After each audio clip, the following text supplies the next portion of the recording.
Alright guys, this will be a tutorial on how to use the Tim's tool. You order it off of, I think it's LS1 Lt1 forums. Working on an Lt1 here. What you want to do is, obviously if you're doing a cam swap or something like I'm doing, you gotta have the top of the motor stripped down pretty good. I've already done all this side using comp cams, or crane cams. 10308-1. Seems like a pretty good cam. They come with retainers and shims and shit. Not too bad of a kit. Like I said, got this side all done with Tim's tool, and I got those back two done. And I figured while I was doing the easy one up here, may as well record. So you want to start off by getting your studs out all that side. I just put these two back in to show you. Those are a 5/8. Using mostly deep well sockets here. Next thing you want to do is get your stud that comes with the Tim's tool. I'm going to thread into the one you're going to be working on, and find my wrench here. It's an 11/16 for his. I'm just using an open end wrench because that's all I got right now. Doesn't need to be tight as piss, but get her snugged up. You want to get you some grease. Finger that hole. Grease the threads up. Then your next step, you got to get your hammer or big ratchet. Tap on the two that you're going to be working on to break the, it's not really a seal, but just from wearing, those shims tend to get stuck inside the valve spring. So after you tap those down, you want to get your air line hooked up to the cylinder. You got to take your spark plug out. If you got headers, it's a big pain in the ass. But yeah, get your air line hooked up. And I'll get that plugged in and be back with you in a second. Alright guys, got the air hooked up. That fucking piece of shit air compressor over there is overheating, so I'll have to hurry. But when you get your Tim's tool with the two washers and grease the fuck out of them, you want to have the side stamped. It says LTX on the top there. Hit whatever focus. Yep.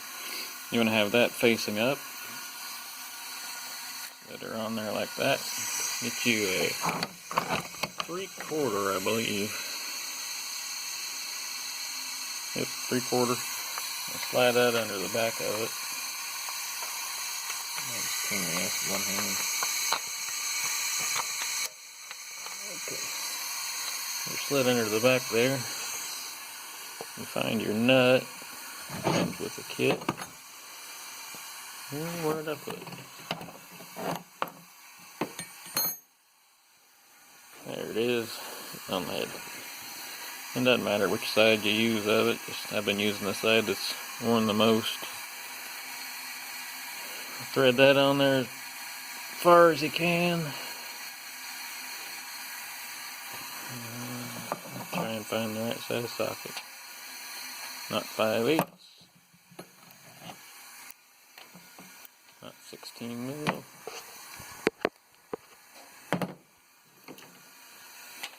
Right, 11/16 it is. You want to crank her down. Don't use any air tools on this. I'll need to have some feel for it to tell if there's any binding or anything going wrong with it. And that just presses, it uses that to press it, and that having that socket there has it more of a leverage to press that spring down. You want to get your little magnet, handy old magnet there. Get that retainer out of there and throw it in your bag. This retainer here, keeper, whatever you want to call it. That out of there. Throw it in the bag. You can let off this all the way. Like I said, I'm kind of in a hurry because that compressor's. I unplugged it so y'all could hear me.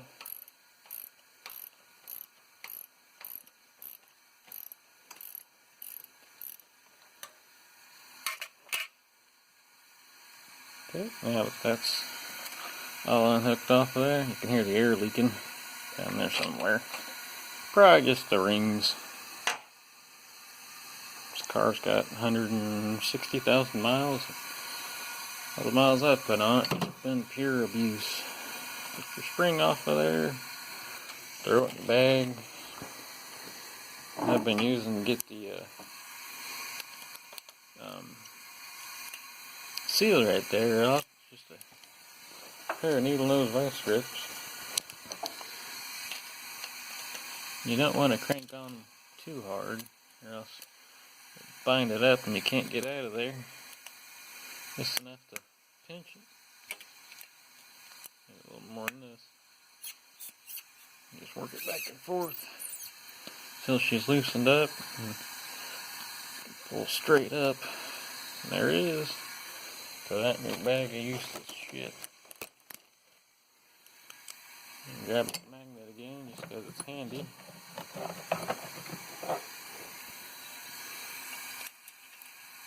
Lift that up off of there. It's your factory shim, I believe it'd be called.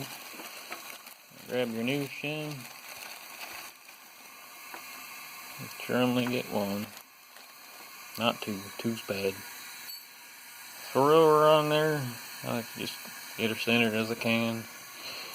Grab your new seal here. Oh, don't forget.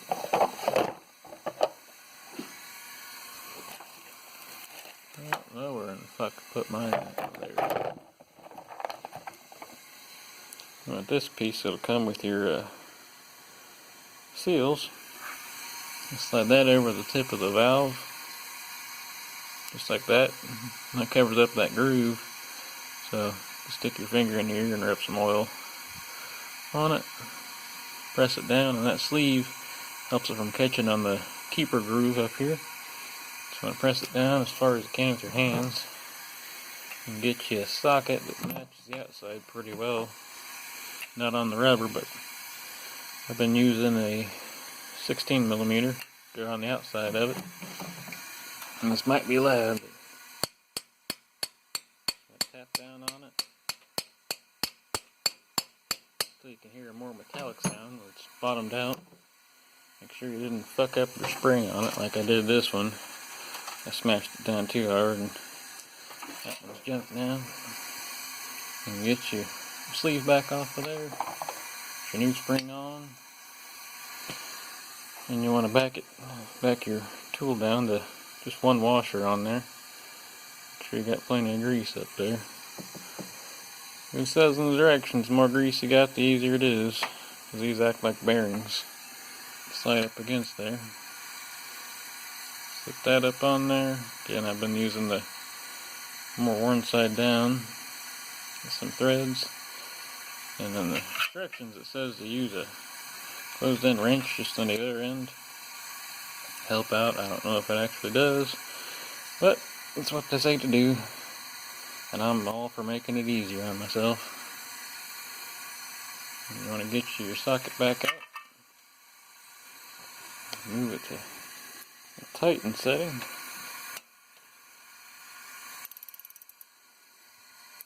Start cranking this one down. And it'll fall out of there a little bit. I'll fix it once we get some tension on there. You guys would not believe how fucking hard it is to do this with one hand.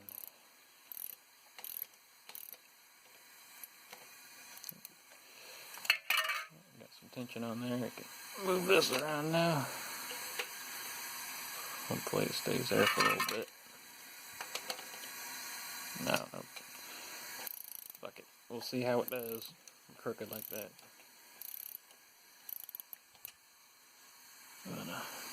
Trying to line your hole up with your spring. Push it back some. Or align the hole with your retainer with your valve stem. Get to pressing on it. It'll eventually just slip over that edge there. It's barely touching.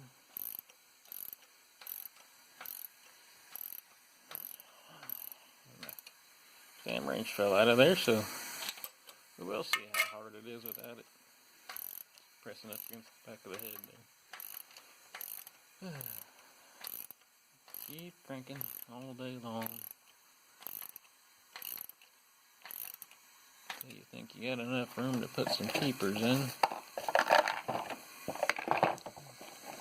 Grab a keeper. Grab a keeper. There's no right or left for these. There's just a fat end on top and a skinny end on the bottom. You want to more of like a wedge. So you stick the skinny edge into the bottom there. You need to crank some more. We have enough room to get stuck in there.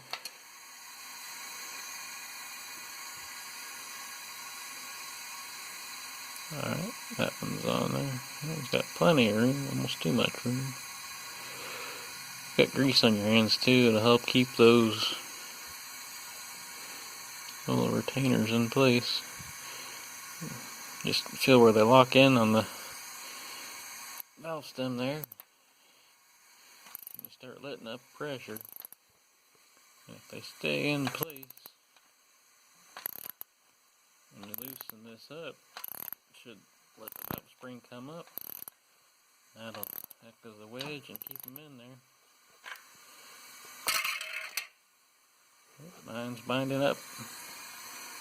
So the tool's stuck, binding up, the nut's loose, and there's still a shit ton of tension on here, so I'm going to back it up until there's not much thread left and kind of knock it.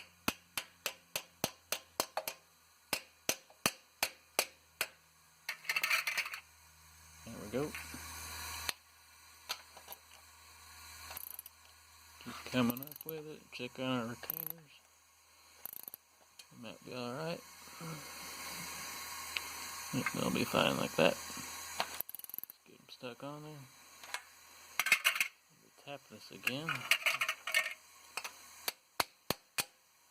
Didn't have this problem on the other ones that I used the wrench with. The wrench on the back of it to keep pressure. I'm guessing that's why it's binding up like that. Again, that's why you want to use hand tools instead of an impact. I'm all for impact. I got that cordless DeWalt over there. I use on everything. It's amazing. Alright, and just back your nut off there all the way. Make sure the whole tool's loosen up. If you take your nut off, so I'll leave it on there part way. It's kind of stuck.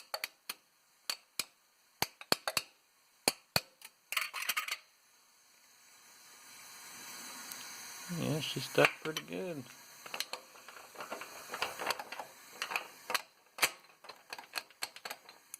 So, just pry it up out of there. Probably not good for the threads, but come on out of there. But anyway. Oh, come on.